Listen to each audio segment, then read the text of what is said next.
நடிகை சசிகலா 1983 இருந்து 1993 ஆண்டு வரைக்கும் 10 ஆண்டு காலங்கள் திரைவானில் பாரி பறந்த வண்ணப்பறவை. ஒல்லியான உடல் அமைப்பும் வசீகரமான முக அழகும் மல்லிகை பூவால் மாலை கட்டியது போல இவருடைய அழகான புன்னகையும் என்பதா சசிகலாவின் சிறப்பு அம்சங்களாகும். 80 காலத்து ரசிகர்களை மகிழ வைத்துக் கொண்டு இளமனதுகளின் இரவு உறக்கத்தை விழிக்க வைத்துக் கொண்டு ரசிகர்களின் இதயங்களில் பாரி பறந்த ஒரு பட்டாம்பூச்சியின் வாழ்க்கை இந்த அளவிற்கு ஒரு துர்சங்கடங்களாக மாறிவிடும் என்று அன்றைய காலத்தில் யாரும் நினைத்து கூட பார்த்திருக்க மாட்டார்கள். தமிழ், தெலுங்கு, மலையாளம், கன்னடம் என்று 4 மொழி திரைப்படங்களில் 10 ஆண்டுகளுக்குள் குறைந்தது 125 படங்களுக்கு மேல் இரவு பகல் பாராமல் சுழன்று நடித்துக் கொண்டிருந்த நடிகை சசிகலாவின் வாழ்க்கை பயணம் என்பதா யார் மனதையும் வேதனைப்பட வைக்கும் மிகப்பெரிய தர்ம சங்கடங்களின் வரலாறுகளாகவே இருக்கின்றது.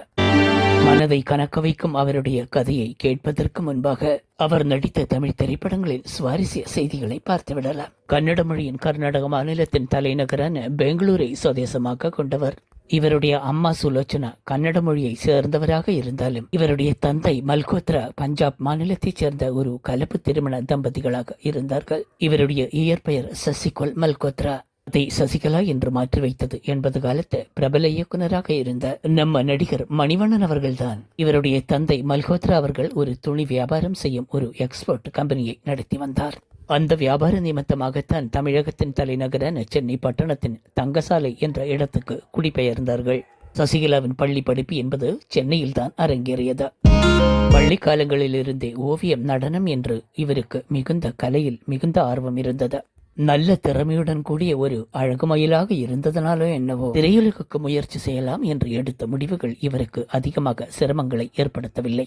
அப்படி இவருக்கு தமிழ் திரையுலகம் முதலில் கை நீட்டி வரவேற்பு கொடுத்தது. 1983 ஆண்டு மதர்லாண்ட் பிக்சர்ஸ் என்ற நிறுவனத்தின் தயாரிப்பில் இயக்குனர் மணிவண்ணன் அவர்களின் திரைக்கதை இயக்கத்தில் உருவான இளமை காலங்கள் என்ற திரைப்படத்தில் ஒரு அசத்தலான அறிமுகம் என்பது நடிகை சசிகலாவுக்கு ஒரு மிகப்பெரிய அதிர்ஷ்டத்தை தான் கொடுத்தது.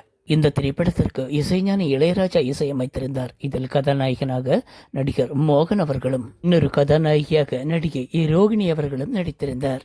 இதில் இன்னொரு சுவாரஸ்யம் என்னவென்றால் ரோகிணி அவர்கள் அந்த காலங்கள் வரைக்கும் ஒரு குழந்தை நட்சத்திரமாக நடித்தவர். இந்த திரைப்படத்தின் மூலம் ஒரு கதையின் நாயகியாக காலடி எடுத்து வைத்தார். திரைப்படத்தில் இளையராஜாவின் இசையில் வைரமுத்து, முத்துலிங்கம் போன்ற கவிஞர்களின் பாடல் வரிகளில் உருவான அத்தனை பாடல்களும் மிக அருமையாக காலத்து ரசிகர்களை மட்டுமல்ல இந்த தலைமுறையின் இளைய தலைமுறை ரசிகர்களை கூட இதயங்களை கொத்தி இழுத்து விட்டும் பாடலாகவே அமைந்திருக்கின்றது. ஈரமான ரோஜாவே என்னை பார்த்து மூடாதே என்ற பாடலாகட்டும், பாட வந்ததோர் காணும் பாவை கண்ணில் ஓர் நாணம் என்ற பாடலாகட்டும், இசை மேடையில் இந்த வேளையில் என்று தொடங்கும் அந்த பாடல் வரிகளாகட்டும், அந்த காலத்தில் திரும்பும் இடமெல்லாம் பட்டி தொட்டி எங்கும் பட்டியை கிளப்பிக் கொண்டு ஒரு மிகப்பெரிய வரலாற்று சாதனைகளை தான் படைத்தது.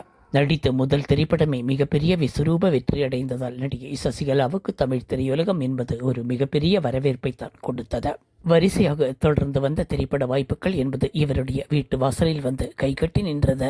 இதனால் அந்த காலத்து ரசிகர்களின் இதயத்தில் ஒரு கனவு கன்னி என்ற ஒரு பேரபிமானத்தை இடம் பிடித்தார். திரையுலக கேப்டன் விஜயகாந்த் அவர்களோடு இணைந்து சபாஷ், மெட்ராஸ் வாத்தியார் மற்றும் தீர்ப்பு என் கையில், சங்கரி மற்றும் சுரேஷுடன் இணைந்து நவகிரக நாயகி, மீண்டும் மோகனுடன் இணைந்து அன்பின் முகவரி, 3D தொழில்நுட்பத்தில் உருவான தங்கமாமா போன்ற திரைப்படங்களின் பட்டியல் என்பது நீண்டு கொண்டே போகும். அடுத்து 1986 ஒரு மிகப்பெரிய பம்பர் ஹிட் என்னவென்றால் திரை சிற்பி தயாரிப்பில் அரவிந்த்ராஜ் இயக்கத்தில் வெளியான உமை விழிகள் என்ற திரைப்படமாகும். இந்த திரைப்படத்தில் விஜயகாந்த், அருண் பாண்டியன், ஜெயசங்கர், கார்த்திக், ரவிச்சந்திரன், சந்திரசேகர் என்ற ஒரு மிகப்பெரிய நட்சத்திர பட்டாளங்களே நடித்தார்கள்.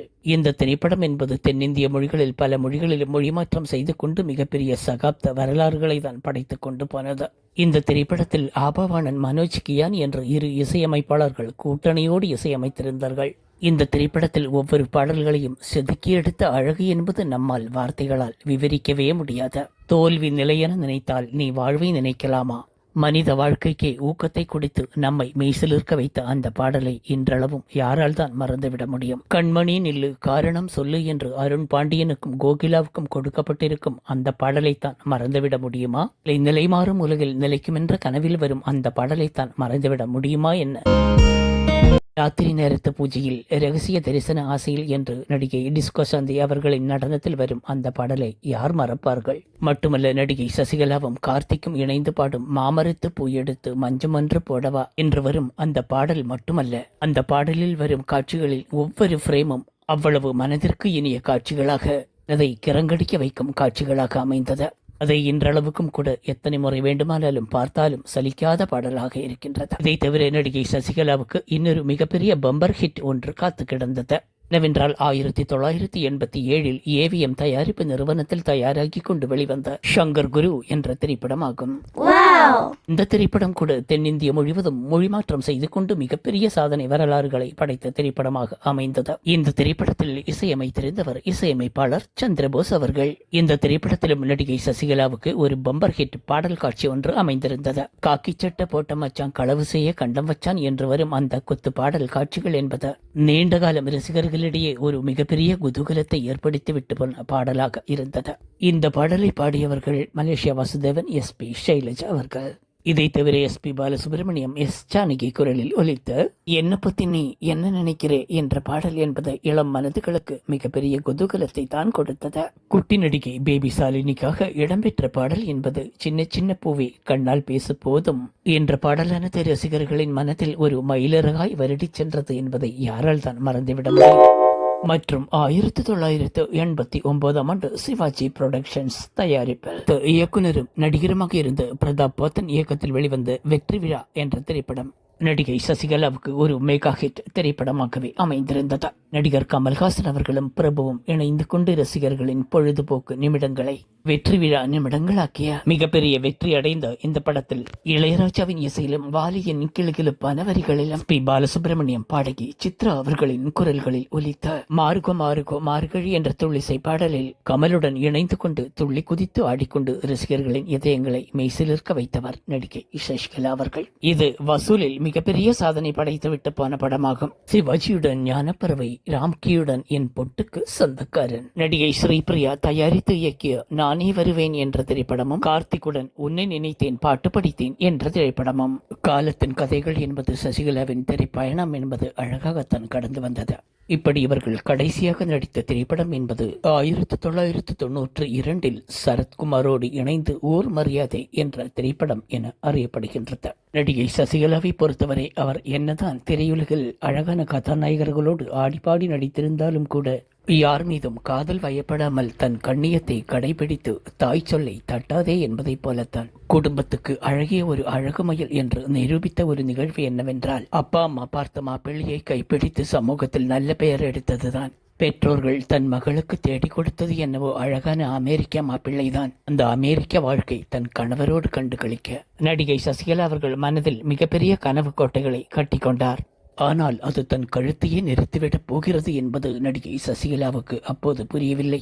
கழுத்தை நீட்டச் சொல்லி தன் பெற்றோர்கள் தள்ளிவிட்டது ஒரு பாதாள கிணற்றில்தான் என்று அந்த திருமண மேடையில் புரிந்து கொள்ள முடியாத நடிகை சசிகலாவுக்கு ஏற்பட்ட விபரீதங்களின் கதை என்பது வார்த்தைகளால் சொல்லி விவரிக்க முடியாத கதைகளாகத்தான் இருந்தன. சந்தேகங்களும் சங்கடங்களும் என்பது சசிகலாவின் வாழ்க்கையில் ஒரு மிகப்பெரிய சாட்டையடியாக கணவரின் மிகப்பெரிய துன்புறுத்தல்களுக்கு ஆளாக்கப்பட்ட நடிகை சசிகலாவின் வாழ்க்கை முழுவதும் வலுவான சாட்டையடிகளால் அந்த அப்பாவி அழகுமயிலை அழ வைத்து அலறவிடத் தொடங்கிய கதைகளை சமாளிக்க முடியாமல் 4 சுவற்றுக்குள் அழுது புலம்பிக் கொண்டு கடந்து வந்த காலங்களின் கதை என்பது நீண்ட தொடர்கதை காட்சிகளைப் போல நகர்ந்து கொண்டிருந்தன. கழுத்தில் தாலி கட்டி அந்த அழகான கணவன் ஒரு மிகப்பெரிய கயவனாக இருப்பான் என்று நடிகை சசிகலாவுக்கு அந்த அப்பாவி பெண்ணுக்கு அப்போது புரியவில்லை. திருமணம் முடித்த கையோடு மனைவியையும் இழுத்து கொண்டு அமெரிக்காவுக்கு பறந்து விடுவார் என்றுதான் அனைவரும் எதிர்பார்த்து கொண்டிருந்தார்கள். ஆனால் அந்த எதிர்பார்ப்புகளை எல்லாம் தவிடுபடியாக்கிக் கொண்டு மனைவியை சொந்த ஊரிலேயே விட்டுக்கொண்டு அவர் மட்டும் விமானத்தில் பறந்து சென்றார் அமெரிக்காவுக்கு.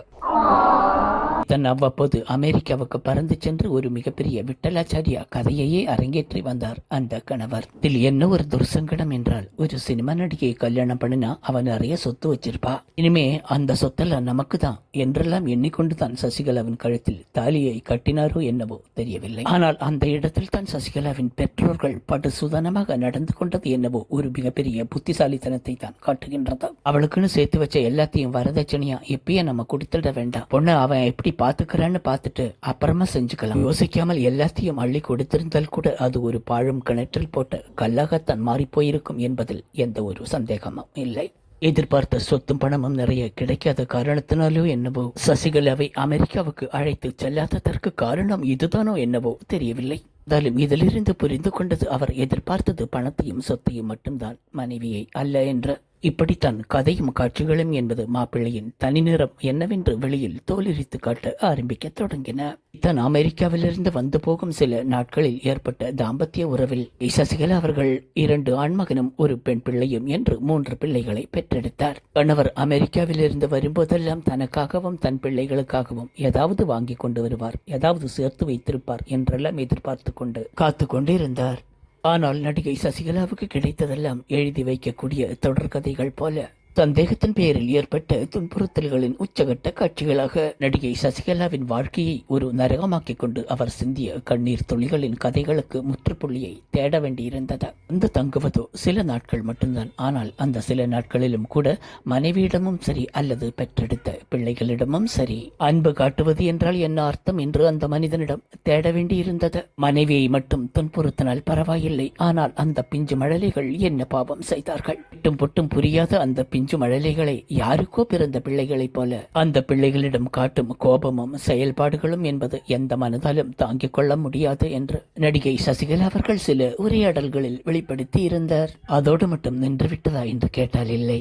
அந்த மனிதரிடம் இன்னொரு பெரிய அயோக்கியத்தனம் கூட குடிகொண்டிருந்தது. அந்த போகும்போதெல்லாம் ஏதாவது ஒரு காரணத்தை கோரிக்கொண்டு சசிகலாவிடம் எவ்வளவு பணத்தை கறந்து கொண்டு போக முடியுமோ அத்தனை பணத்தையும் கறந்து கொண்டு போய்விடுவார் என்பதுதான். மனைவியிடமே பணத்தை தட்டி பறித்து கொண்டு போகும் இந்த கணவர் அமெரிக்காவில் அப்படி என்னதான் ஆட்டி கிழித்தாரோ என்று தெரியவில்லை. பார்ப்பதற்கு மட்டும் அழகாக இருந்தால் போதுமா? ஒரு நல்ல மனிதராக, ஒரு ஜென்டில்மேனாக இல்லாத இவரெல்லாம் எதற்கு திருமணம் செய்து கொண்டார் என்பதுதான் மிகப்பெரிய கேள்விக்குறியாக இருக்கின்றது.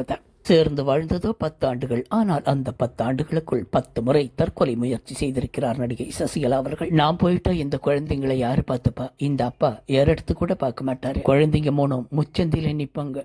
என் பிள்ளைங்க 3 அனாதை ஆயிடக்கூடாதுன்னு நினைச்சுதான் நான் என் உயிரை பிடிச்சு வாழ்ந்துகிட்டு வரேன் எல்லாம் கூறும் நடிகை சசிகலாவின் உருக்கமான வார்த்தைகள் என்பது திரையில் அவரை பிரமிப்போடு ரசித்த ரசிகர்களின் இதயங்களை மிகப்பெரிய அளவில் வேதனைப்பட வைத்தது. 3 பிள்ளைகளை பெற்றெடுத்தும் கூட தன் மீது நம்பிக்கை இல்லாத இந்த கணவரோடு சேர்ந்து வாழ்வதை விட ஒவ்வொரு நாளும் மரணித்துக் கொண்டு வாழ்க்கையை தாக்குப்பிடிப்பதை விட விவாகரத்து செய்து விடலாம் என்ற முடிவுக்கு வந்தார்.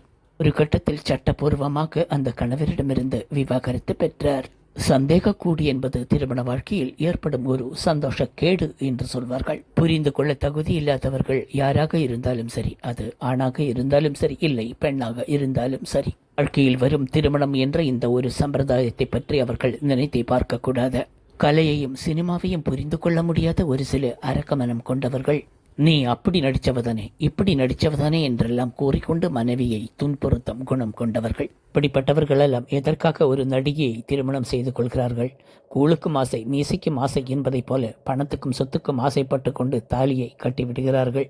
ஆசை 60 நாள், மோகம் 30 நாள் என்பதைப் போல இவர்களுடைய தாகம் தணிந்து விட்டால் அவர்களுக்கு அப்போதுதான் இந்த சந்தேகம் என்ற ஒரு புத்தி என்பது அவர்களின் மனதில் தலை தூக்கி நிற்கின்றது. நடிகைகள் அனைவரும் நாசமா போனவர்கள் அல்ல என்ற உதாகரணத்திற்கு இந்த திரையுலகில் எத்தனையோ உதாகரணங்களை எடுத்து காட்டக்கூடிய சிறந்த கலையரசிகள் இருக்கிறார்கள். திருமணம் முடிந்த பிறகு அவர்கள் குடும்ப வாழ்க்கைக்குள் நுழைந்த பிறகு அவர்கள் எப்படி வாழ்ந்து காட்டுகிறார்கள் என்பதைத்தான் பார்க்க வேண்டும். நடிகை ஷாலினி, நதியா, ஜோதிகா, தேவயானி, எதற்கு அதிகம் சொல்ல வேண்டும்? நடிகை மாதவி அவர்கள் இருந்தபோது இந்த வெள்ளித்திரையில் அவர் வெளுத்து கட்டாத கவர்ச்சி காட்சிகளா? இவர் வெளுத்து காட்டிய கவர்ச்சி காட்சிகளைக் கண்டு அன்றைய காலத்தில் கொடிகட்டி பறந்த நடிகை சில்க் சுமிதாவே மிரண்டு போனார் என்பது எத்தனை பேருக்கு தெரியும்? அவர்களெல்லாம் அழகாக குடும்பம் நடத்தி கொண்டு வருகிறார்கள். புரிந்து கொள்ளாத மனித மிருகங்களுக்கு வாக்கப்பட்டு கொண்டு அவஸ்தைப்படும் காட்சிகள் என்பது அது ஒரு நரக வாழ்க்கையாக, ஒரு துர்சங்கடங்களில் கதைகளாக மாறிவிடும் பொழுது வெளியுலகுக்கு பிரபலமான முகமாக இருப்பவர்கள் வெளியில் தலை நிமிர்ந்து நடப்பதற்கு கூட கூச்சப்படுவார்கள். ஒரு ஆண் துணை என்று இன்னொன்று என் வாழ்க்கைக்கு தேவையில்லை. இனி என் பிள்ளைகள்தான் என் உலகம், அவர்கள்தான் என் சந்தோஷம் என்று சசிகலா அவர்கள் ஒரு தீர்க்கமான முடிவை எடுத்துக்கொண்ட ஒரு சினிமா நடிகையாக இருந்தால் கூட ஒரு பெண்ணின் பெருமையையும் ஒரு தாயின் மகத்துவத்தையும் இந்த சமூகத்துக்கு எடுத்துக்காட்டிக் கொண்டு தன் பிள்ளைகளுக்காக தன் வாழ்க்கையை அர்ப்பணித்துக் கொண்டு வருகிறார்.